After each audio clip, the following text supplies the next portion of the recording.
Hello and welcome to my channel. Today we will continue exploring the terrifying demonic legends and creepypasta from my homeland Yakutia. Bottle people or strangers on the road. This is another one of the true stories that were told to me when I was a child. This happened in the 80s in one of the remote regions of Yakutia. The man, whose name was Stepan, was coming back home from the field where he was harvesting hay. Hay harvest is an important part of the preparation for the long Yakutian winter. Most people in the villages have horses, and they need hay to supplement their winter rations. Yakutian horses are wonderful animals that are kept unstabled because they can survive on their own through the winter. These astonishing horses graze out in the field all through the winter, digging out some moss, dried grass and other frozen vegetation from under deep snow cover. I know for a fact they are considered to be the most adapted to cold climate horses in the world. But even wonderful Yakutian horses can really use some help from their humans during harsh winter months. So Stepan was diligently preparing stacks of hay out in the field, and now it was time to go back home. It was a hot, sunny day.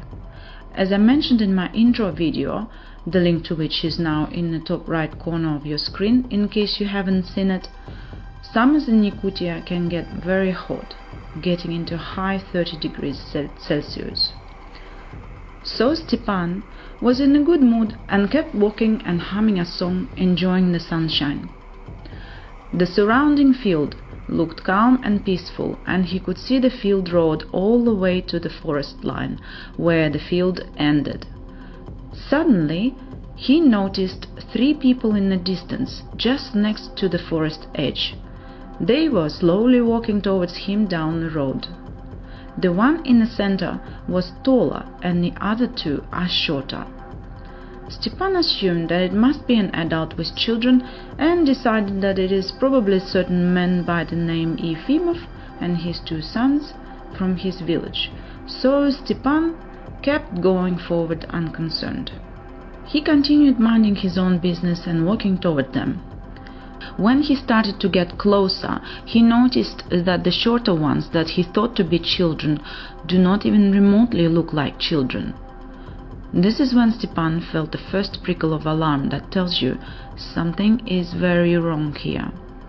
The 2 smaller figures were only a little bit shorter than the one in the center. Also, their appearance and the outlines of their bodies were rather strange. They all were wearing similar grey robes, and the heavy bodies under these robes seemed to be touching the ground and widening towards the bottom, so their shape resembled a bottle. Stepan did not see any legs and didn't understand how they were moving forward. It looked as if these bottle people were hovering over the ground. The initial feeling of alarm was now spreading its icy prickles right into his heart, but Stepan automatically continued to walk towards them. Then he noticed their faces, white as paper, with huge, motionless eyes, as if they were drawn. This is when Stepan was ready to break into full-on panic. All sorts of legends and tales about encounters with Abaasy, Yakutian demons, started flooding his mind. Immediately, he also remembered that according to the folk legends, when you come across Abaasy, it is strictly not recommended to run away. This will provoke them to chase and kill you on the spot. Meanwhile, the distance between him and Abaasy was diminishing. The creepy figures were getting closer and closer. Their silent, impending approach was sending poor Stepan in a state of inexplicable fright. The world around Stepan has stopped, as if the sunlight has been dimmed and someone hit the slow-mo function. About 15-20 steps ahead, Stepan noticed a small side path leading off the main road, and he decided to try and reach this path before the bottle people caught up with it. Stepan felt like he is moving in the water. Every step was slow and hard to make. He felt as if he barely moved forward. He was afraid to look at the bottle people and was also mortified to look away for the fear of them jumping forward at him. Their white, bloodless faces with huge black eyes that were staring forward, seemingly unable to move, their bottle-shaped bodies that were coming closer and closer, that was all he could see, and his heart was frozen with fear, as if someone was clenching it so very hard it could not beat. Finally, the salvation was here. The little side path was just a step away now, and Stepan managed to dodge the approaching bottle people just 8-10 meters before they caught up with him. Trying hard to keep it cool and not to run, Stepan proceeded along the footpath and started moving away from the terrifying figures. Thankfully, they seemed to have not taken any notice of him and continued to move forward with their eyes staring straight forward in front of themselves.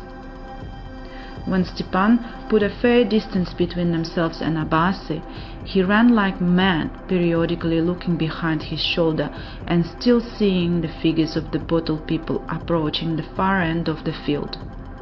Stepan ran like that until he reached his village and his house. Later, he found out that several other people from his village also seen the 3 bottle people and had a deadly fright. Eventually, after many conversations and deliberations, the villagers decided that these bottle people did not have any interest in the village or the inhabitants and were just passing by, minding their own otherworldly business. Thank you for listening. If you like the story, please leave a comment, like the video and subscribe to my channel not to miss out on new stories that are coming out soon.